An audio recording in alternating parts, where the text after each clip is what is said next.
Assalamualaikum warahmatullahi wabarakatuh. Shalom, Om Swastiastu, Namo Buddhaya, Salam Kebajikan. Perkenalkan, saya Mariana Monalisa Marisan dengan NIM 07300 dari Prodi Teknik Pertambangan Universitas Trisakti.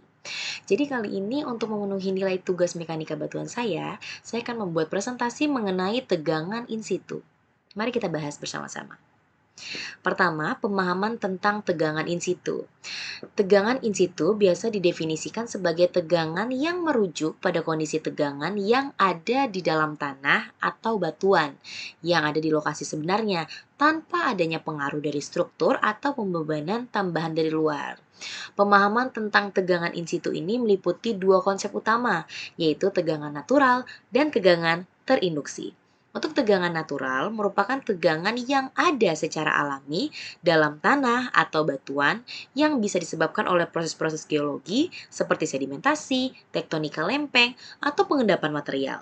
Lalu untuk tegangan terinduksi merupakan tegangan yang muncul akibat dari beban tambahan atau perubahan pada kondisi lingkungan setelah proses pembentukan asli tanah atau batuan. Tegangan awal. Ada beberapa komponen pada tegangan awal ini yang ada 5 dalam presentasi saya kali ini. Yang pertama adalah tegangan gravitasi. Ini merupakan tegangan yang disebabkan oleh berat sendiri dari tanah atau batuan di atasnya. Tegangan gravitasi tergantung pada berat jenis material tanah atau batuan. Yang kedua ada tegangan vertikal yang bergerak secara vertikal yang disebabkan oleh perbedaan tingkat air tanah atau beban vertikal lainnya di atas tanah. Yang ketiga, ada tegangan horizontal. Tegangan yang bekerja secara horizontal yang seringkali disebabkan oleh kondisi tektonik atau tekanan lateral yang diterapkan pada material tanah atau batuan. Yang keempat, ada tegangan tektonik yang muncul tentunya akibat aktivitas tektonik seperti pergerakan tektonik lempeng tektonik yang bisa menyebabkan regangan dan retakan dalam tanah atau batuan. Yang kelima adalah tegangan sisa yang merupakan tegangan yang tersisa setelah beban atau gaya yang mengakibatkan tegangan tersebut hilang. Sehingga tegangan sisa ini bisa terbentuk akibat proses-proses geologi atau pengaruh pembangunan aktivitas manusia. Saya akan membahas satu persatu. Yang pertama tegangan gravitasi. Tegangan gravitasi merupakan tegangan yang disebabkan oleh gaya gravitasi yang sempat saya singgung di awal tadi, yang bekerja pada setiap massa dalam tanah atau batuan. Dan secara sederhananya, tegangan gravitasi ini dihitung dengan mengalihkan berat jenis material dengan kedalaman dari titik tertentu dalam tanah atau batuan. Yang rumusnya dapat dilihat di bawah ini, di mana tegangan gravitasi sama dengan berat jenis material tanah atau batuan biasanya dalam satuan massa per volume seperti kilogram per meter kubik yang kita kalikan dengan kedalaman dari titik yang diamati, biasanya dalam satuan meter. Berikutnya adalah tegangan vertikal dan horizontal. Tegangan vertikal dan horizontal merupakan dua komponen penting dari tegangan in situ yang mempengaruhi perilaku dan stabilitas tanah atau batuan. Yang pertama kita akan bahas mengenai tegangan vertikal terlebih dahulu.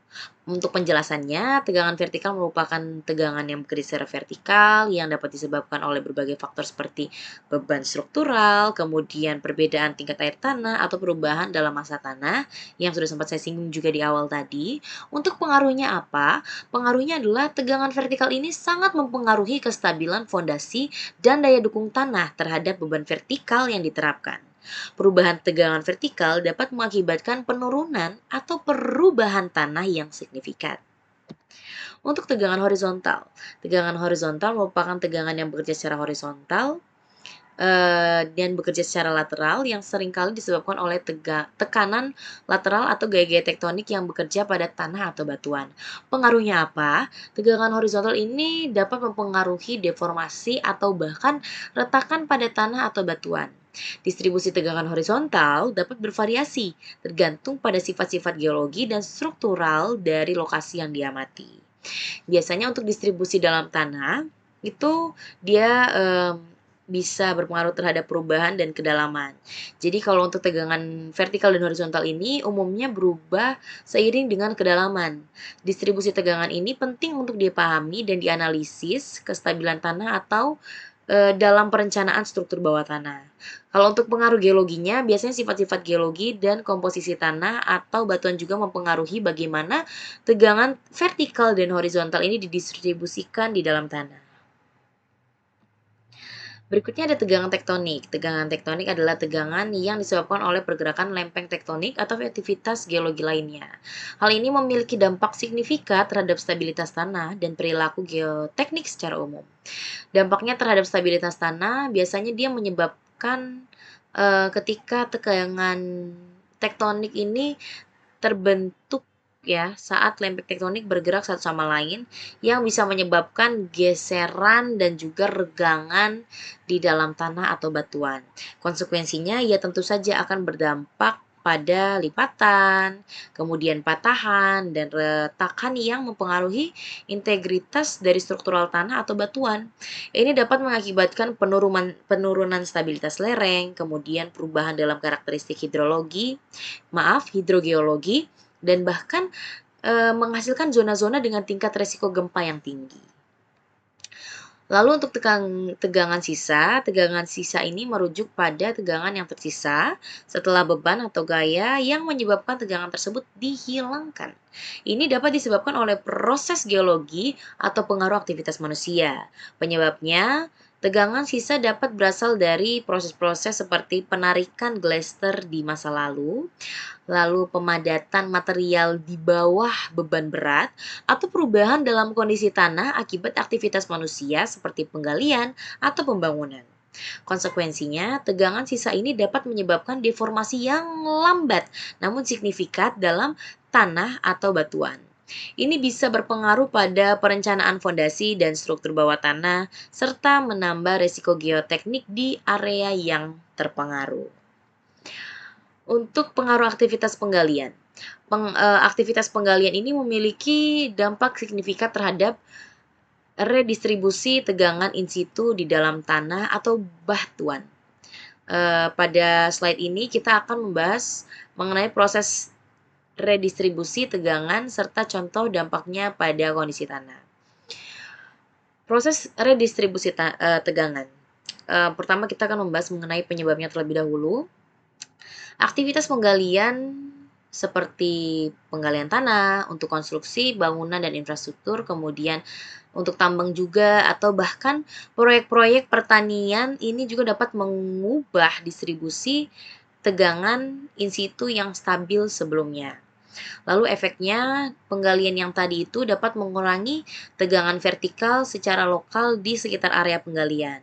Sementara secara simultan dapat meningkatkan tegangan horizontal di sekitarnya.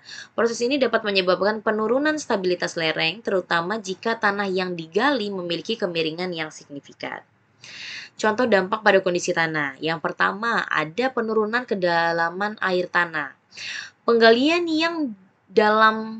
yang sangat dalam ini tentunya dapat mengubah kondisi hidrogeologi. Dia akan menurunkan muka air tanah dan mengakibatkan tanah kering yang lebih rentan terhadap penurunan atau deformasi. Lalu untuk keretakan dan deformasi, penggalian yang ekstensif dapat menyebabkan retakan atau deformasi pada tanah atau batuan di sekitarnya, terutama jika aktivitas penggalian dilakukan secara cepat atau tidak terkendali. Lalu ini juga akan berdampak pada stabilitas lereng, di mana peningkatan tegangan horizontal dapat mengaruhi stabilitas lereng, sehingga meningkatkan risiko tanah longsor atau runtuhnya struktur yang terkait di daerah lereng tersebut. Berikutnya ada metode pengukuran tegangan in situ.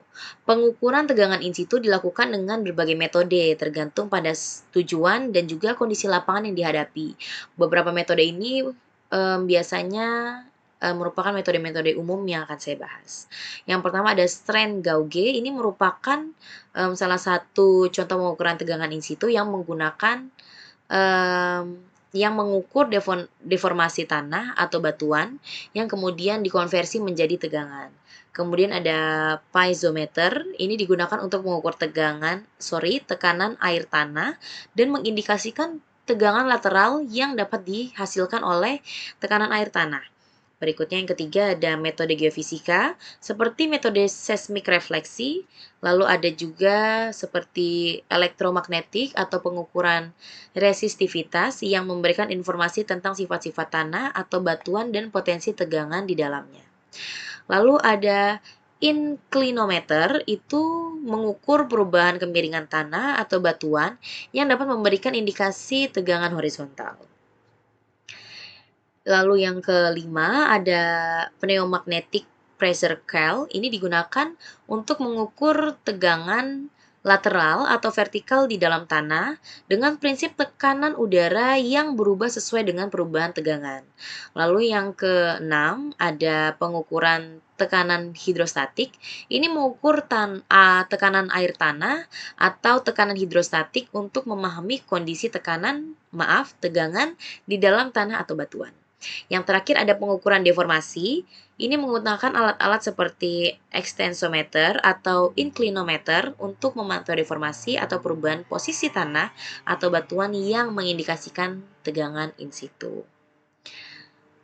Demikian presentasi yang bisa saya sampaikan mengenai tegangan in situ, kiranya dapat membantu dan juga dapat memberikan nilai terbaik bagi saya di nilai mekanika batuan.